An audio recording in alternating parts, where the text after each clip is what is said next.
Hola, buenas noches. Como parte de proyectos y planes de intercambiar información, intercambiar clases, intercambiar experiencias con la maestra Verónica Mendoza, que imparte clases en una universidad en Perú. Bueno, tenemos este proyecto en el cual nosotros desde aquí, desde México, vamos a compartirles una clase de ISR Personas Morales. Es una materia fiscal. Esta materia, para ubicar un poquito el contexto, se imparte dentro de la licenciatura en Contaduría, que forma parte de la Facultad de Contaduría y Administración aquí en Tijuana. Son 4 licenciaturas, que a su vez forma parte de la principal universidad pública del noroeste de México y una de las principales de todo el país. Entonces, esta materia se imparte en el penúltimo semestre de la licenciatura, es decir, los muchachos están por egresar, entonces están en la etapa final de su formación. Es por eso que resulta de relevancia, resulta importante la aplicación de esta materia, sobre todo porque pues ya están a punto de egresar y estarían en toda la disponibilidad, en toda la disposición de llevar a cabo una declaración anual para una persona moral, un contribuyente mexicano. Ahora, como parte de los procesos dentro de la materia, los compañeros, los alumnos, nos exponen al principio de cada semana una serie de artículos o de noticias más relevantes que se hubieran publicado en la semana inmediata anterior. Ahorita un par de compañeros, Luis Ángel y Bernardo, nos van a exponer las noticias relevantes de un diario de circulación nacional, El Financiero. Y luego nos van a exponer un artículo de una revista que se denomina Contaduría Pública, que es publicada por el Instituto Mexicano de Contadores Públicos. Es una revista especializada en nuestra profesión. Entonces, antes de continuar con el contenido de la clase, vamos a escuchar a Luis Ángel y a Bernardo, por favor.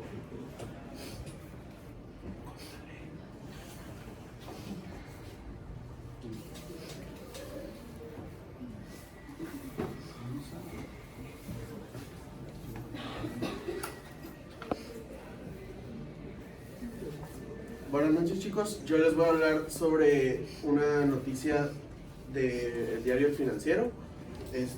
Para ponerlos un poquito en contexto, yo les voy a hablar sobre una plataforma de internet que se dedica al alojamiento de personas. Esta plataforma lleva por nombre Airbnb, que significa, como una abreviación de Air Beds and Breakfast.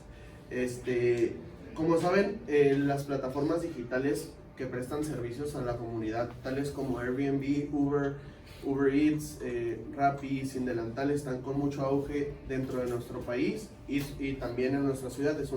Es algo muy innovador, sobre todo en esta ciudad. El título de la noticia es el costo de alojamiento en Airbnb se elevará con las nuevas reformas fiscales. Esta entrevista se le realiza al gerente de Airbnb de nombre Jorge Valderrama.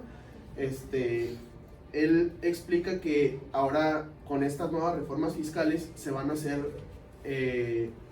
obligados a las retenciones del impuesto sobre la renta y del impuesto al valor agregado, cosa que no habían estado haciendo en anterioridad porque las leyes no incluían a estas nuevas plataformas que tienen en realidad muy poco tiempo de existencia.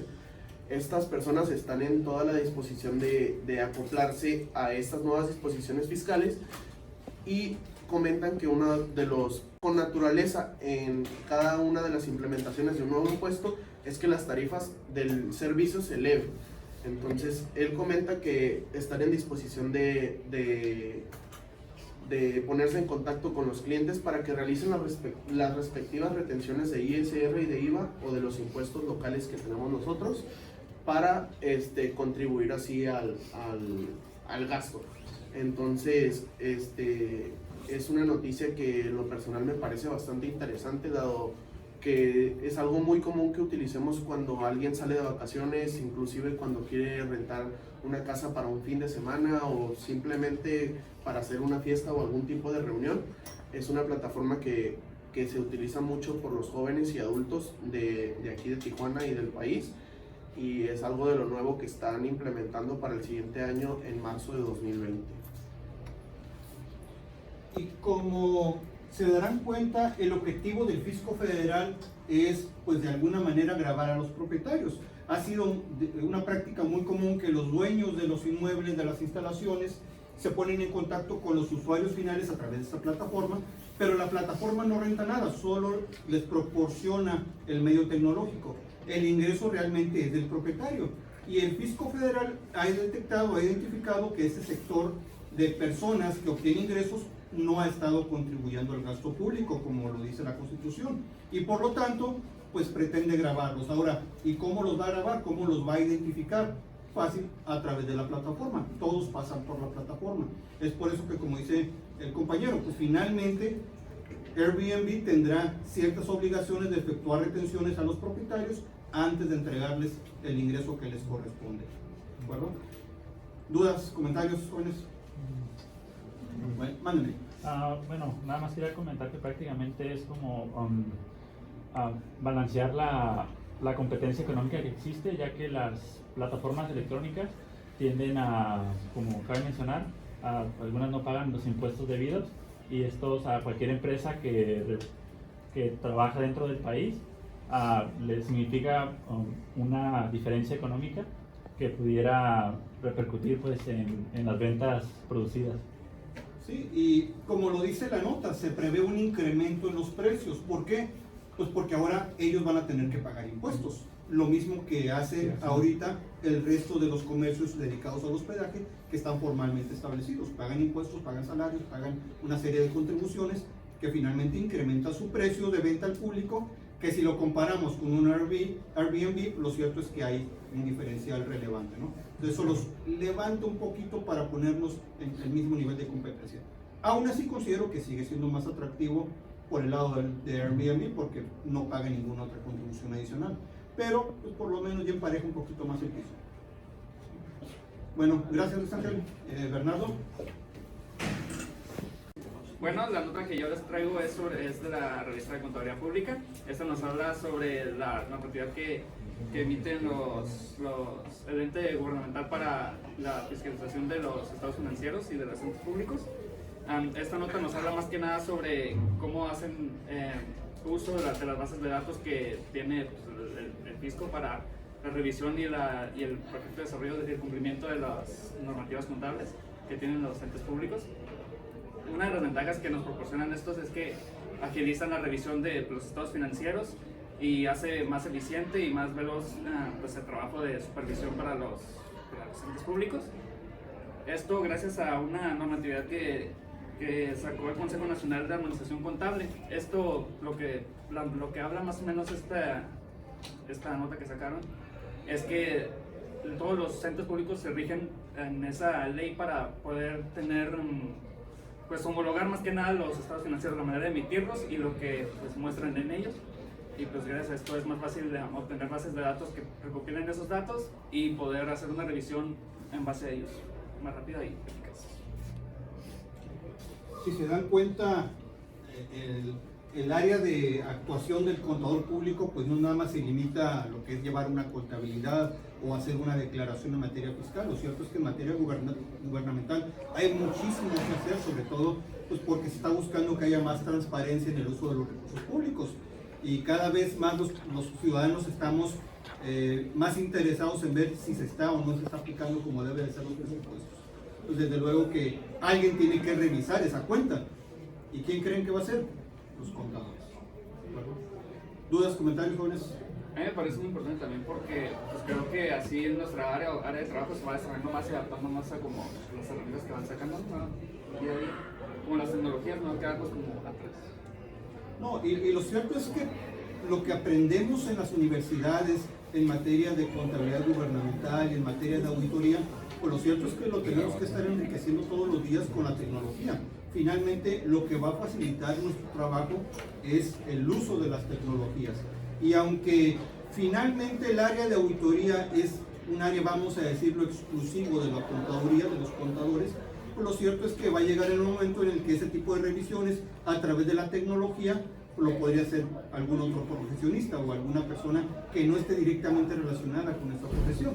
Entonces, el análisis que nosotros podemos hacer, eso sí no lo va a sustituir nadie. Es la formación que tenemos como contadores, la formación que tenemos como auditores, y aparte le sumamos el área de desarrollo de tecnología de la información, pues lo cierto es que nadie más va a poder sustituirnos.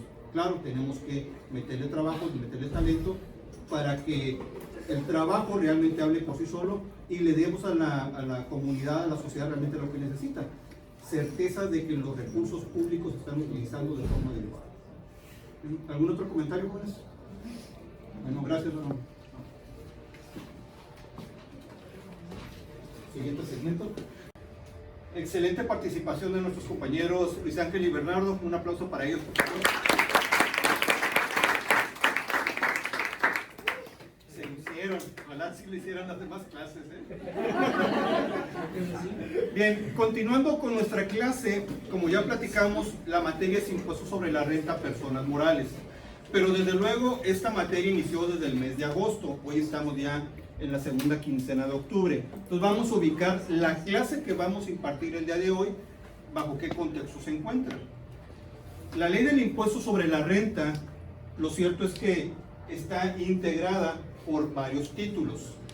Desde luego, ya se vio el semestre pasado, los compañeros, los muchachos, vieron el ISR para personas físicas. Este semestre estamos viendo ISR personas morales, que dentro de la estructura de la ley del impuesto sobre la renta, pues la encontramos en el título segundo. Una vez que lo ubicamos dentro del título especializado para personas morales, lo cierto es que tenemos que hablar del esquema, cómo llegamos al impuesto sobre la renta del ejercicio para una persona moral. Y no es otra cosa más que a todos los ingresos fiscales, a los ingresos acumulables, le restamos las deducciones autorizadas, le restamos la participación de los trabajadores en las utilidades de las empresas, y eso nos da a nosotros una utilidad fiscal. Le restamos después las pérdidas fiscales que la empresa, que la persona moral hubiera tenido en ejercicios anteriores, para llegar a la base del impuesto. La tasa de ISR general para personas morales aquí en el país es del 30%. Pues bien, de esa manera determinamos el impuesto sobre la renta del ejercicio. Desde luego que hay artículos, hay capítulos dentro de este título que me hablan de cuáles son los ingresos acumulables, en qué casos se consideran, cuáles no son ingresos acumulables y el momento de acumulación. Ahorita estamos analizando cuáles son las deducciones autorizadas y los requisitos para que se puedan considerar que cumplen con las disposiciones fiscales, es decir, que nos permitan disminuirlo de la base gravable. Estamos en ese capítulo ahorita. Ya vimos cuáles son las deducciones, cuáles son los requisitos de las deducciones, ya vimos qué conceptos no son deducibles por disposición expresa de ley, ya hablamos de cómo se va a hacer deducible el costo de lo vendido, ya hablamos de cómo voy a deducir los activos fijos, que es vía depreciación, y ahorita vamos a hablar de un tema en particular que se refiere al ajuste anual por inflación. Y como ya lo hemos platicado en otras clases, el ajuste anual por inflación no es otra cosa más que aplicar el efecto inflacionario sobre los créditos o sobre las deudas que tenga la empresa. ¿De acuerdo? Entonces, significa que yo voy a comparar todos los créditos que tengo, mi promedio anual de créditos, y lo voy a comparar contra mi promedio anual de deudas. Y a la diferencia que yo tenga, le voy a aplicar este efecto inflacionario del que platicábamos. Y es que véanlo de esta manera. Si yo ahorita tengo $1,000,000 de pesos mexicanos en el banco, transcurre todo un año de calendario y al final, al 31 de diciembre, sigo teniendo el mismo $1,000,000 de pesos en el banco, pues nominalmente no hay variación. Tenía $1,000,000 al inicio, tengo $1,000,000 al final. El problema, me dice la ley, es que durante este periodo hubo inflación y esa inflación tiene un efecto sobre los créditos y sobre las deudas. El poder adquisitivo que tiene ese $1,000,000 de pesos ahorita al final del año no es el mismo que tenía al principio. Tiene un menor poder adquisitivo. Por lo tanto, la inflación me perjudicó por el solo hecho de tener dinero en bancos o dinero en cuentas por cobrar. Por el otro lado, ¿qué tal si yo debo $1,000,000 de pesos Pasa todo un año y sigo debiendo nominalmente el mismo $1,000,000. Pues, misma cantidad, pero la ley me dice que no es cierto. La ley me dice que tuve un efecto inflacionario y ese efecto inflacionario me benefició como contribuyente. ¿Por qué? Porque debía $1,000,000 al inicio y ahorita debo $1,000,000, pero de menor poder adquisitivo. Significa entonces que yo me beneficié, porque ahora debo, en términos reales, debo una cantidad menor. En conclusión, tener créditos, es decir, tener bancos, tener cuentas por cobrar, me perjudica el efecto inflacionario. Deber dinero me beneficia el efecto inflacionario. ¿Qué significa? Que si mis créditos son mayores que mis deudas, voy a tener un ajuste anual por inflación, le llama la ley, deducible. ¿Por qué? Porque me está perjudicando la inflación. Y si me perjudica es una pérdida, es un demérito.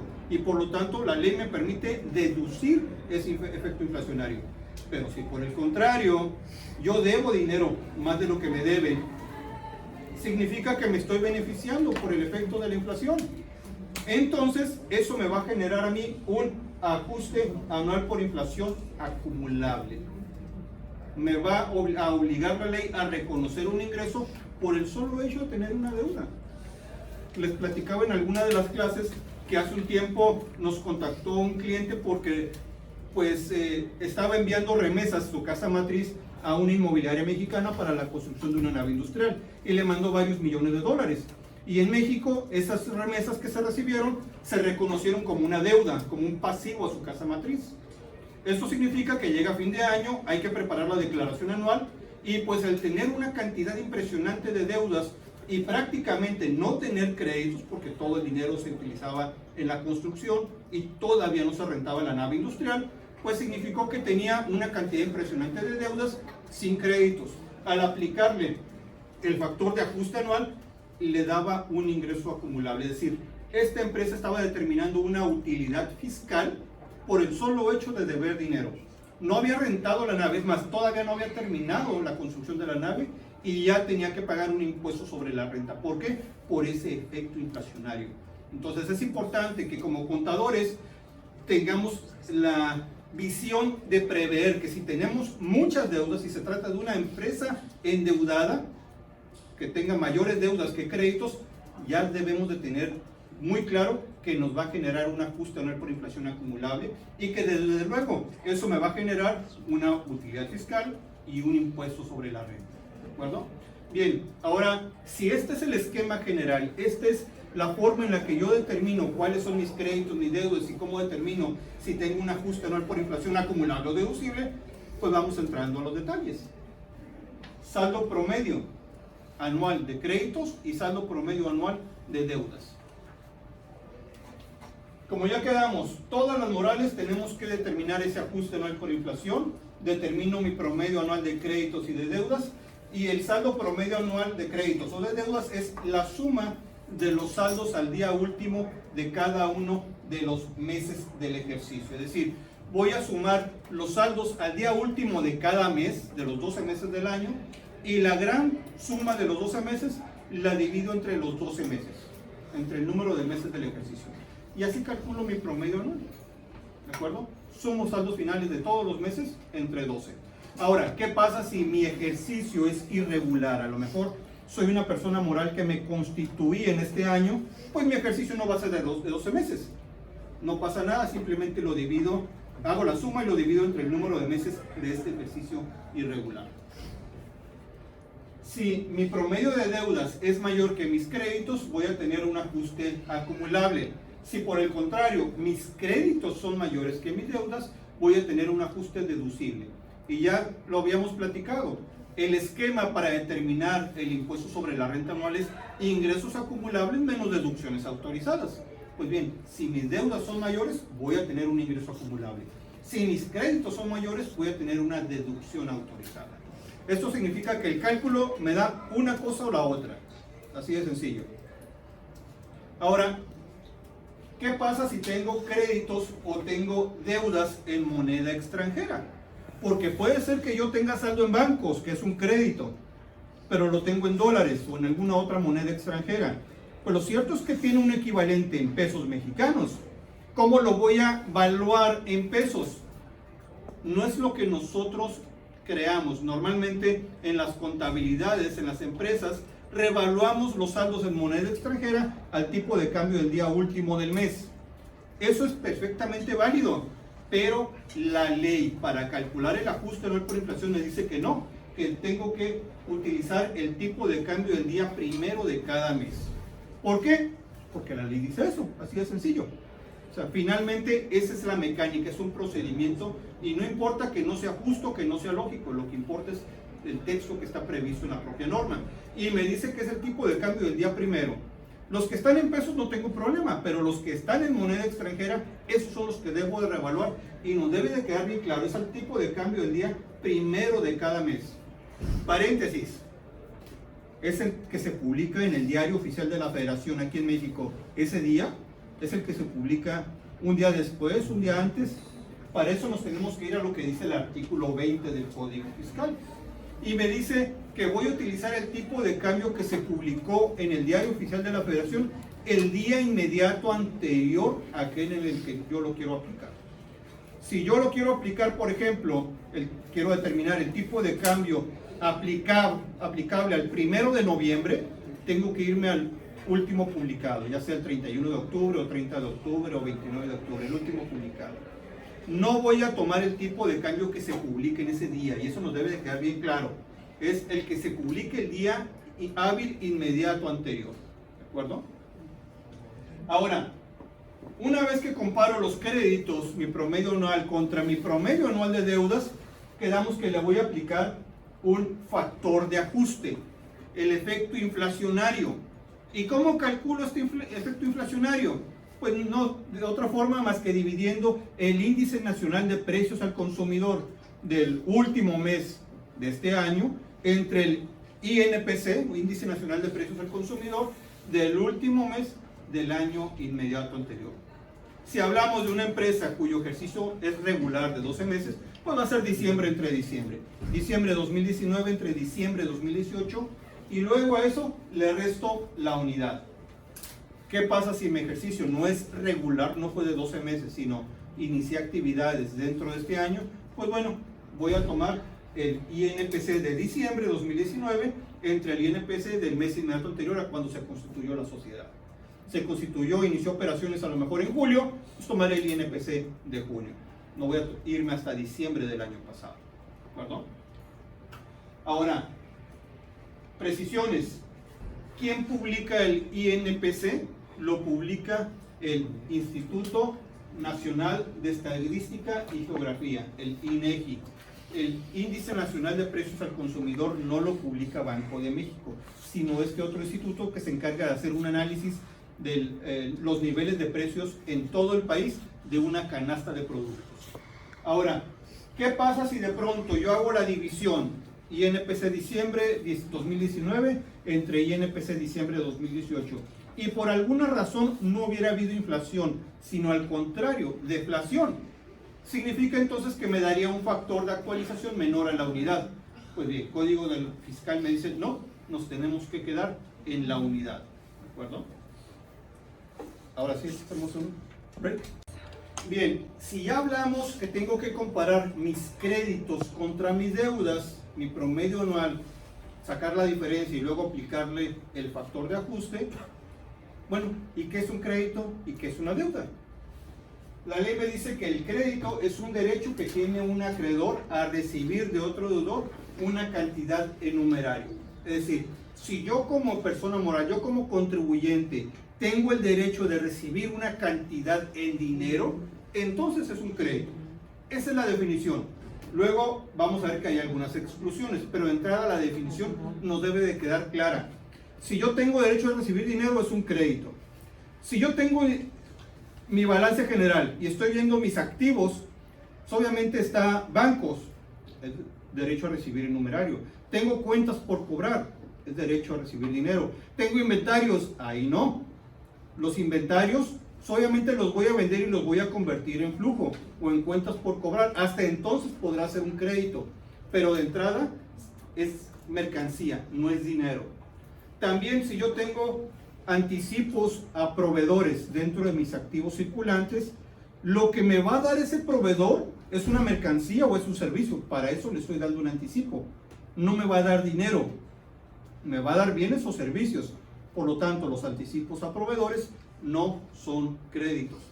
Pero ¿y qué pasa con los activos fijos? Desde luego que no son un crédito porque es un bien tangible que tengo ahí.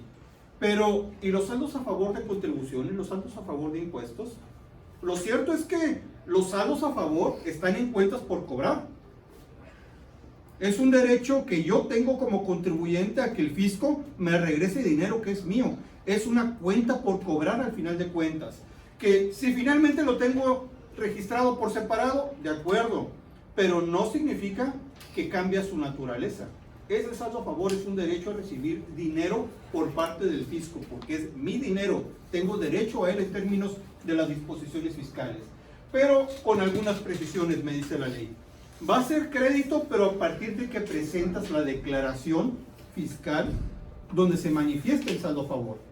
Si yo tengo mi declaración anual del 2018 con un saldo a favor de 2018 en impuesto sobre la renta, pero yo la presento, esta declaración, hasta el 31 de marzo de 2019, es un crédito, sí, pero a partir de marzo de 2019. No me importa que la contabilidad venga reflejado el saldo a favor desde diciembre de 2018, enero 2019, febrero 2019. ¿Por qué? Porque mi declaración la presenté hasta marzo. Es más, ¿y qué tal si lo hubiera presentado extemporánea hasta mayo o junio? Pues hasta ese mes, sino a partir de ese mes, voy a poder considerarlo como un crédito. Entonces, que nos quede bien claro, los saldos a favor son a partir de que se presenta la declaración. Hasta ese momento los voy a considerar un crédito. ¿Qué pasa con los saldos a favor de IVA, de impuesto al valor agregado? Pues lo cierto es que yo las presento cada mes y quedan reconocidos en mi contabilidad en cada mes al que corresponden. Pero mi declaración fiscal donde manifiesto el saldo a favor, la presento hasta el día 17 del mes siguiente. Bueno, entonces a partir de ese segundo mes, a partir del mes en el que lo presento, hasta entonces, de ahí en adelante, se va a considerar un crédito. Y claro, siempre y cuando yo no reciba la devolución de ese saldo a favor o no compense ese saldo a favor, porque entonces dejo de tener esa cuenta por cobrar. Ya la recuperé vía compensación o vía devolución. ¿De acuerdo? Ahora, excepciones. Está ya la definición. Tengo derecho a recibir dinero, es un crédito. Saldos a favor son un crédito también a partir de que se presenta la declaración. Pero la ley me dice que no se considera crédito. Y para entenderlo un poquito más, vamos a partir de una premisa. Si los créditos me generan una deducción autorizada, un ajuste anual por inflación, y las deudas me generan un ingreso acumulable fiscal, por lo tanto, la norma, como se van a dar cuenta, va a procurar limitar mucho los créditos para que no me genere una deducción. Pero eso sí, las deudas las va a dejar totalmente abiertas, porque eso me va a generar un ingreso fiscal. ¿De acuerdo? Que no se considera crédito para efectos de este ajuste anual. Todo lo que sea a cargo de personas físicas no empresarias. Si yo tengo un depósito en garantía, por ejemplo, de la nave industrial que estoy rentando, y resulta que el arrendador es una persona física, no es un empresario en términos de la ley del impuesto sobre la renta mexicana. Tiene un capítulo, un tratamiento, un régimen fiscal por separado, pero no se considera actividad empresarial el ingreso por rentas en una persona física. Por lo tanto, ese depósito en garantía no va a ser un crédito. Si yo le vendo a público en general y me quedan debiendo, es una cuenta por cobrar, es un crédito, de acuerdo a la definición, sí, pero se excluye con esta norma, con este artículo, con esta fracción. ¿Por qué? Porque me dice que si no es empresario, no se considera crédito. Así que esas cuentas por cobrar también van para afuera. También me dice que no se consideran créditos las que sean a cargo de socios o accionistas, sean personas físicas o sociedades residentes en el extranjero. Si los accionistas, los socios, los asociantes o asociados le deben dinero a la persona moral, a la empresa, esa cuenta por cobrar no se considera un crédito tampoco. excepto cuando sean en moneda extranjera y provengan de exportaciones. Si una maquiladora mexicana tiene una cuenta por cobrar a su casa matriz residente en el extranjero, pero el motivo de esa deuda es porque se exportan bienes o servicios y están denominados en dólares o en otra moneda extranjera, pues esa cuenta por cobrar a la intercompañía, entonces sí se podría considerar un crédito, porque califica en esta última sección. Pero la regla general es, si los socios o accionistas me deben, no es crédito. Pero si esa deuda, si esa cuenta por cobrar es por motivo de exportación y está en moneda extranjera, entonces sí lo considero en mi cédula de créditos. Tampoco se consideran créditos las que sean a cargo de funcionarios y empleados. Cualquier préstamo que yo le haga al personal de la sociedad no es crédito. Financiamientos otorgados a terceros. Imaginen que yo obtengo un préstamo bancario pagando una tasa de interés del 10% anual y luego yo ese préstamo lo destino a prestarlo a su vez a terceras personas con una tasa menor a esa tasa que yo estoy pagando. Si yo estoy pagando el 10, imaginemos que yo lo estoy prestando al 8. ¿Qué significa? Que yo tengo una cuenta por cobrar. Pero como esa cuenta por cobrar está pactada a una tasa de interés menor que la que yo estoy pagando, entonces esa cuenta por cobrar tampoco se va a incluir dentro de mis créditos. Los pagos provisionales de impuestos y los estímulos fiscales tampoco se consideran un crédito. ¿Por qué? Porque hasta que no presente mi declaración con el saldo a favor, hasta ese momento va a ser un crédito. Pero los pagos provisionales son eso, provisionales, son a cuenta de un impuesto del ejercicio. Por lo tanto, el puro provisional como tal no es un crédito. Mándeme. Entonces, está diciendo que hasta la declaración anual de estos pagos provisionales, si sale saldo a favor, es considerado ya como crédito, pero hasta el anual. Hasta el anual, hasta que yo presente la declaración anual.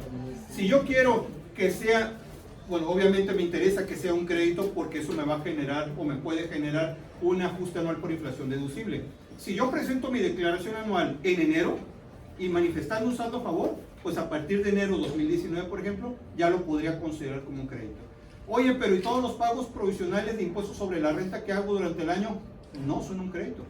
Van a estar dentro de mis activos circulantes, como pagos anticipados, pero eso no lo convierte en crédito, porque la regla es, provisionales no son crédito, hasta que no se convierta en saldo a favor. Mándeme. ¿Y si un pago provisional lo optamos pagar por parcialidades? Finalmente sigue siendo pago provisional. O sea, es provisional y lo estoy haciendo en parcialidades al fisco. Pues de todos modos no deja de ser un pago provisional. Pagos provisionales no son un crédito. ¿De acuerdo? ¿Algún otro comentario? Bien, tampoco se consideran créditos las ventas en abonos, las enajenaciones a plazo cuando se acumulen al ser cobrados.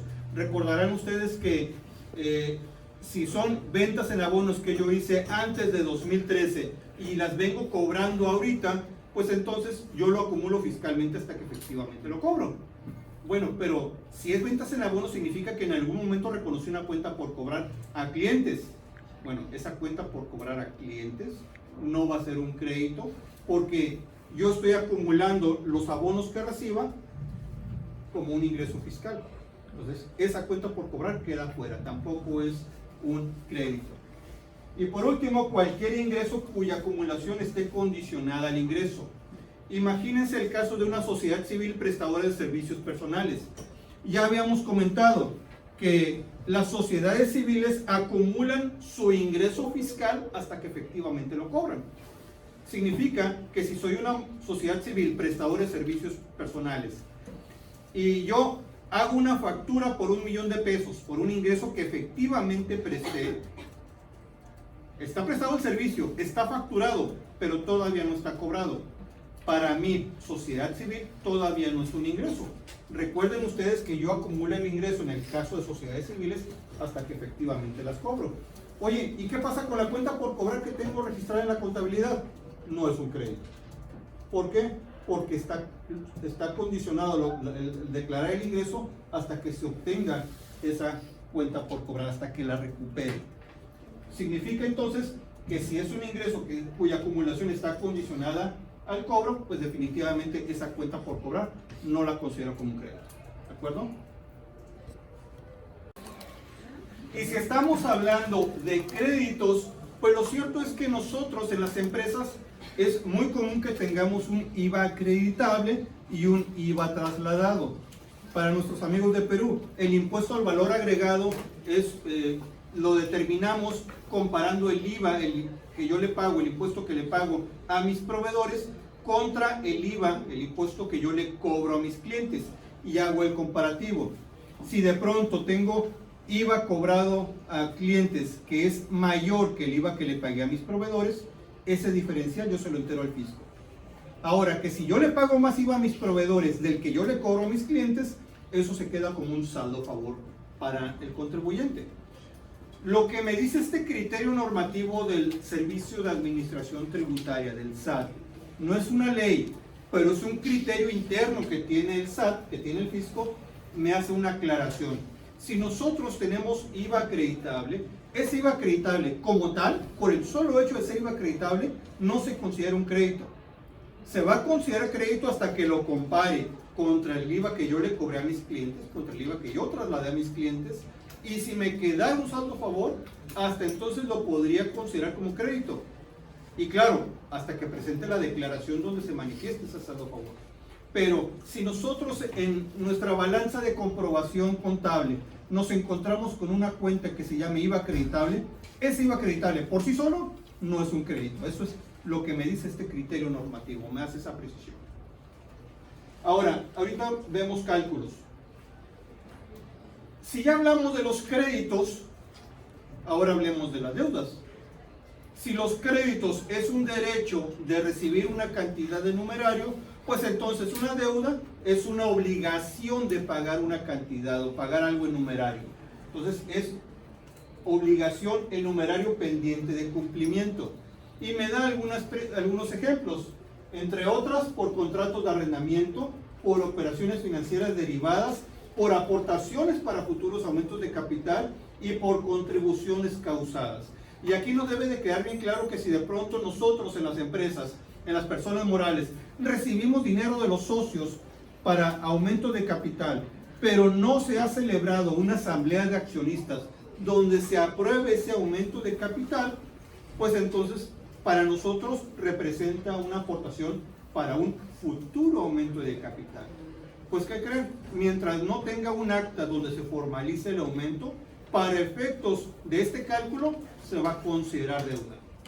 Y ya habíamos hablado, si tengo deudas, me va a generar un ajuste anual por inflación acumulable. Es por eso que la norma me dice, si es un aumento para futuro, pero no una aportación para futuro aumento, deuda, lo incluyes en tu cálculo. Y no me importa si lo tienes dentro del pasivo o lo tienes dentro del rubro del capital contable, dentro del patrimonio de la sociedad. Finalmente no se ha formalizado, no se ha celebrado un acta de asamblea de accionistas donde se decrete este aumento. Consecuentemente, se considera deuda.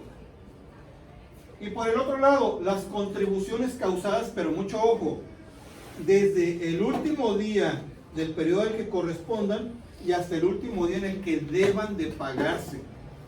Ya habíamos quedado que voy a tomar saldos finales, saldos al día último de cada mes de créditos y saldos al día último de cada mes de deudas. Si yo tengo una contribución por pagar, imaginemos, ahorita estamos en octubre, al 31 de octubre, mi balanza de comprobación va a reflejar una deuda. Esa deuda entra para el cálculo. Pero luego llega el día 17 del mes siguiente y voy a pagar ese impuesto por pagar. Voy a pagar esa contribución. Significa que al día último del mes siguiente, esa deuda ya no va a existir. Hasta ahí vamos bien, ¿no? O sea, va a ser deuda mientras lo deba. Cuando lo pague, pues deja de existir. Pero ¿qué tal si no lo pago? ¿Qué tal si mi impuesto de octubre está reconocido como una deuda? Llega noviembre 17, lo debí de haber pagado y no lo pagué en todo el mes. Significa que este impuesto por pagar de octubre va a volver a aparecer en noviembre.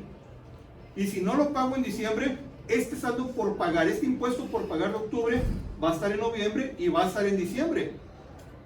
Si la regla general es que las deudas y los créditos voy a tomar el saldo que yo tenga el día último de cada mes, en teoría, ese impuesto por pagar de octubre también lo tendría que considerar en noviembre y también lo tendría que considerar en diciembre, excepto por esta reglita. Me dicen, ¿sabes qué? Va a ser deuda, pero desde que se genera hasta el mes en el que se deba de pagar. ¿Qué significa? Que se pague o no se pague, a partir de noviembre ya no lo incluyo en mi cédula. Esa parte es importante, porque de pronto los contadores nos basamos ciegamente en lo que dice la contabilidad. Y lo cierto es que, como ya lo vimos hace rato en créditos, los saldos a favor no es lo que me diga la contabilidad, sino a partir de que se presente la declaración. En el caso de las contribuciones por pagar, no es lo que me diga la contabilidad. La ley me dice que solo en el mes en el que se generan y hasta el mes en el que se debieron de haber pagado, se paguen o no se paguen. Entonces la deuda, en el ejemplo que les di, va a aparecer octubre, noviembre y diciembre, pero para efecto de ese cálculo, solo se queda en octubre. ¿De acuerdo? Y que quede claro, es cualquier contribución por pagar, excepto todas las originadas por partidas no deducibles. ¿Se acuerdan que cuando hablamos de del artículo 28, los conceptos no deducibles, el primero de ellos es el impuesto sobre la renta? El ISR propio de la empresa no es deducible. Significa entonces que las contribuciones por pagar por concepto de ISR no se considera deuda. Volvemos, mis pagos provisionales o mis contribuciones por pagar por concepto de ISR propio no es deuda. Pero ¿y qué pasa con el IVA? ¿Qué pasa con las retenciones de ISR? Esas son contribuciones por pagar y por lo tanto sí los debería yo de estar considerando. ¿Por qué? Porque debo ese dinero, punto. ¿Qué son las retenciones?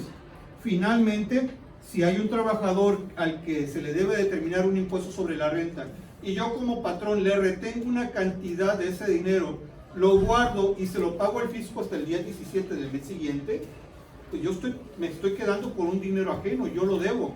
¿Es una deuda? Claro que sí, sin ninguna duda. ¿De acuerdo? De pronto existen dudas en la práctica de que, oye, pues es retención de ISR y como el ISR no es deducible, pues no entra para deudas. Pues sí, pero el artículo 28 me habla del ISR propio, no del ISR retenido. Finalmente las retenciones es dinero ajeno, dinero que yo me estoy quedando con él para luego pagárselo al fisco. Que nos quede claro. Pagos mensuales de IVA por pagar o retenciones de impuestos sobre la renta o de IVA que deba de pagar a más tardar el día 17 del mes siguiente, sí se consideran deuda. Claro, solo en el mes en el que se generan, pero sí son deuda, que no nos quede ninguna duda. Otra precisión, se consideran deuda también los pasivos y las reservas de activo, pasivo, capital que sean o hayan sido deducibles. Si yo estoy provisionando mi aguinaldo, si yo estoy provisionando mis sueldos, si estoy provisionando alguna otra partida que sea o que haya sido deducible o que vaya a ser deducible, esa provisión también se considera una deuda.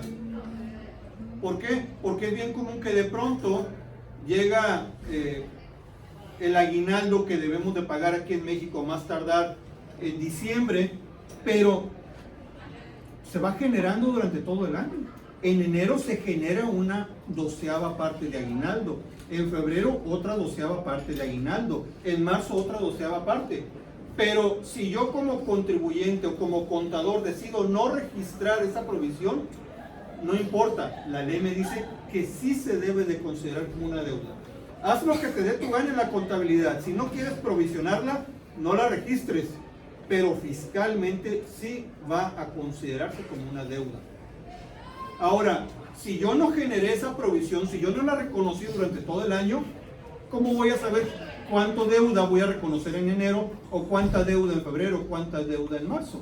Lo que me dice la ley es que se considera que esas reservas se van a incrementar mensualmente y en la misma proporción de los ingresos.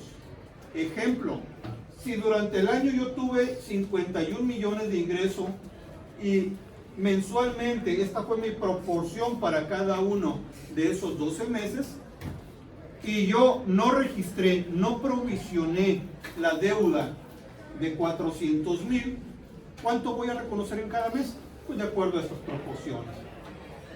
Y así en enero reconozco una deuda de 25, y en febrero una deuda de 28, y en marzo una deuda de 31. Pero recuerden ustedes, la mecánica del inicio me dice que son los saldos al día último de cada mes. Significa que por esta provisión que yo no registré, para efecto de deuda en este cálculo, en enero es por los 25, pero a febrero, pues debo lo de enero más lo de febrero. Y en marzo, pues debo lo de enero más lo de febrero más lo de marzo. Entonces, es mi saldo por pagar al día último de cada mes. Entonces, no importa que yo no la registre en mi contabilidad, para efectos de este cálculo de ajuste anual por inflación, voy a reconocerlo en estas mismas proporciones. ¿De acuerdo? Punto relevante también, ¿y a partir de qué momento lo voy a considerar deuda? En general, cualquier deuda. Tratándose de bienes o de servicios, adquisición de bienes o de servicios, así como arrendamientos, cuando se cumple alguno de los supuestos de acumulación para mi proveedor. ¿Recuerdan ustedes en qué momento las personas morales deben de reconocer su ingreso? ¿Se acuerdan? Tres supuestos, lo que suceda primero. En el caso de bienes, cuando se expide el comprobante, cuando se entregue materialmente la mercancía o cuando se cobre total o parcialmente. Lo que suceda primero, ya habíamos quedado. Ahora, ¿qué pasa si a mí me venden mercancía, me la entregan físicamente y yo decido no registrarles mi contabilidad? Debería de registrar el pasivo, pero no lo registro. Si no registro el pasivo, significa que mi balanza de comprobación al día último de este mes no va a traer una deuda. Y si no trae una deuda, pues no la metería al cálculo. Pues no. Lo candado previsto en la ley. No me importa lo que diga tu contabilidad. Si el proveedor ya se ubicó en algún supuesto de acumulación, entonces por ese solo hecho ya lo vas a considerar como una deuda. Para que nos quede claro, si hay empresas que no provisionan sus compras o sus servicios con sus proveedores, no importa, de todos modos van a tener que reconocer una deuda para efecto de este ajuste anual por inflación. Y en el caso de capitales tomados en préstamo, ¿a partir de qué momento lo voy a considerar deuda? Pues a partir de que lo reciba total o parcialmente. A partir de ese momento ya lo incluyo en mi cédula de deudas. ¿De acuerdo? ¿Vamos bien hasta ahí antes de entrar a los números? Ok, si quieres pausar.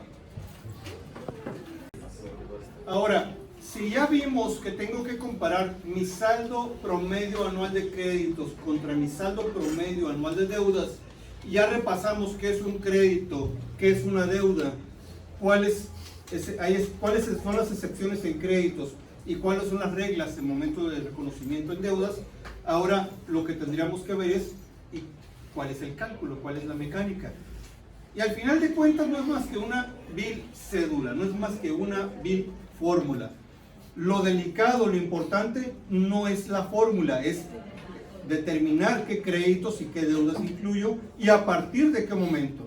Lo demás es un simple procedimiento. De entrada, quedamos que voy a tomar los saldos al día último de cada mes. Yo tengo saldo en bancos. Bueno, pues voy a considerar los saldos en bancos que yo tengo al día último de enero, al día último de febrero, al día último de marzo, al día último de abril y así sucesivamente. ¿Y qué pasa con los clientes, empresas? Recuerden ustedes que si son clientes, cuentas por cobrar, no empresarias, se va a considerar crédito. Pero todos los demás cuentas por cobrar a empresas son los saldos al día último de cada mes. El saldo acumulado que yo tenga en mi contabilidad al final de cuentas. Los saldos a favor sí van a ser crédito, pero recuerden ustedes, a partir de que presento mi declaración manifestando ese saldo a favor. Y solo hasta el momento de que yo recupere el saldo a favor. Es como un cliente. Yo le vendo y me debe. El momento en el que me paga, pues deja de ser un crédito, deja de ser una cuenta por cobrar. ¿De acuerdo? Y cualquier otra cuenta por cobrar sería de la misma manera. son saldos al día último de cada mes. Ahora recuerden ustedes, puede que yo tenga, sobre todo aquí en la región fronteriza, créditos que estén denominados en moneda extranjera. La regla es, son saldos al día último, pero convertidos a pesos al tipo de cambio ¿de qué día? El día primero. No lo que diga mi contabilidad. Mi contabilidad lo va a traer revaluado el día último de mes. No me importa la contabilidad. Me importan mis saldos finales en moneda extranjera y luego ya que lo tengo, lo convierto a tipo de cambio del día primero de cada mes. Y ahora sí, tengo saldos finales en moneda extranjera convertidos a pesos al tipo de cambio del día primero, luego lo sumo con los otros saldos al día último que tengo, que ya están denominados en pesos, y aquí está mi saldo final de enero, más mi saldo final de febrero, más el de marzo, más todos los meses hasta diciembre. Hago la suma anual entre 12 y aquí está mi promedio anual de créditos. Si se tratara de una empresa que inició actividades a mediados de año, desde luego que no van a ser los 12 meses. Voy a sumar los meses de operación entre el número de meses de operación.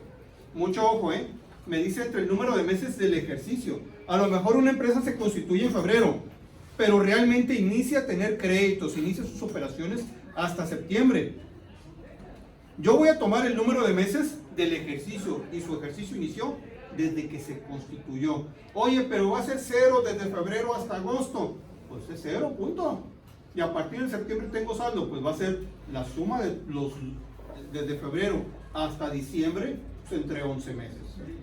¿De acuerdo? Entonces son meses del ejercicio. No importa que no haya operado todo el año, lo que importa son los meses de ese ejercicio irregular. Ahora, si esta es la forma en la que yo determino mi saldo promedio anual de créditos, la mecánica es exactamente la misma para las deudas. Finalmente, el procedimiento es una vil fórmula que aplica tanto para créditos como para deudas. Ya les decía, lo importante es identificar que va en créditos y que va en deudas. Pero fuera de ahí es una vil fórmula.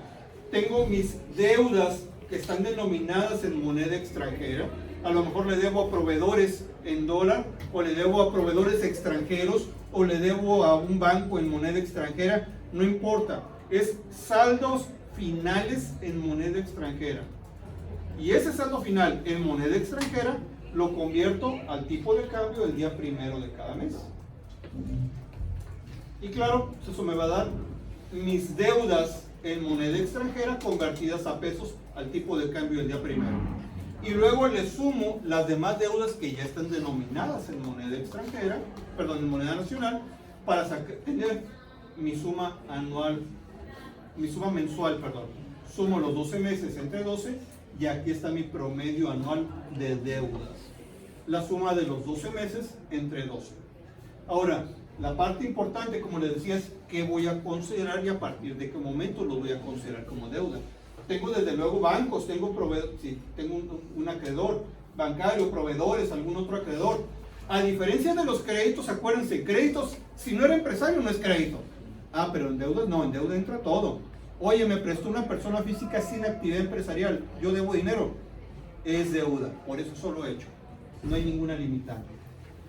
Los impuestos por pagar, recuerden ustedes, pues definitivamente sí son una deuda, solo en el mes en el que corresponde. ¿Por qué? Porque en el mes siguiente ya lo pagué, o bien la ley me dice que no lo considero, ya lo platicábamos hace un momento. ¿Qué pasa con los sueldos por pagar? Normalmente la última nómina del mes la pago hasta los primeros días del mes siguiente. Significa que al cierre de cada año, perdón, al cierre de cada mes, tengo un importe de sueldos por pagar. Es una deuda. O la provisión de aguinaldo, ya habíamos quedado, también es un concepto que debo de estar considerando dentro de mis deudas. Y si ya tengo mis sumas mensuales y lo divido entre 12, ya tengo mi promedio anual de deudas. Si se dan cuenta, por un lado tengo mis créditos y por otro lado tengo mis deudas, ¿qué tengo que hacer ahora? Compararlas, exacto. Voy a sacar mi diferencia entre créditos y deudas. En este caso particular, Mi promedio anual de créditos fue de 2.4 millones de pesos. Mi promedio anual de deudas fue de 3.4. De entrada, la primera operación que tienen que hacer mentalmente es determinar si voy a tener ingreso o voy a tener una deducción. Si va a ser un ajuste anual por inflación acumulable o un ajuste anual por inflación deducible. ¿Basado en qué? ¿Cuál de las dos es mayor? Si los créditos son mayores, es una deducción. Si mis deudas son mayores, es un ingreso. En este ejemplo particular, mis créditos son menores, mis deudas son las mayores. ¿Cuánto es mayor? 981,000 pesos. Bueno, pues a este excedente de deudas le voy a aplicar el factor de ajuste anual. ¿Cómo lo determinamos? Ya habíamos quedado. INPC de diciembre de este año entre INPC de diciembre del año pasado. Y le resto la unidad. Y ahora sí, este es mi factor de ajuste anual. A la diferencia entre créditos y deudas le aplico mi factor de ajuste anual y este va a ser el resultado. El ajuste anual por inflación acumulable o deducible. ¿De qué depende? De qué fue mayor. Si mis créditos fueron mayores, me daría ajuste deducible. Si mis deudas son mayores, como en este caso, tengo ajuste anual por inflación acumulable. ¿De acuerdo? Y ahora sí, si ya tengo mi ajuste anual acumulable o deducible, ya nomás tengo que mandarlo a mis ingresos o a mis deducciones. ¿Se acuerdan del esquema general que hemos platicado durante todo el semestre de la columna vertebral de la materia? Es decir, ingresos acumulables, deducciones autorizadas menos la PTU igual a utilidad fiscal. Bueno, con esto yo ya sé en qué renglón va. Y hasta ahí se acabó. Esta es una pieza más del rompecabezas general que tenemos para determinar el impuesto sobre la renta del ejercicio. ¿Dudas? ¿Comentarios? Porque con este tema cerramos apenas el segundo renglón de ese esquema general, del ajuste anual por inflación, perdón, del impuesto sobre la renta del ejercicio. Ya tengo ingresos acumulables, ya lo vimos completo, ya tengo las deducciones autorizadas, con esto lo acabamos de ver. Seguimos entonces con el rompecabezas para hacer nuestra declaración anual. ¿De acuerdo? ¿Dudas, comentarios? ¿No? Bien, entonces, esa es nuestra clase del día de hoy. Muchas gracias a nuestros compañeros de Perú, sobre todo porque pues, es un tema que entiendo que es meramente para efectos fiscales mexicanos. Y luego tendremos la oportunidad de compartir experiencias y las normas que tengan en aquel país y podemos intercambiar esas o identificar esas diferencias. Bueno, pues muchas gracias y esperamos el video de ustedes. Gracias por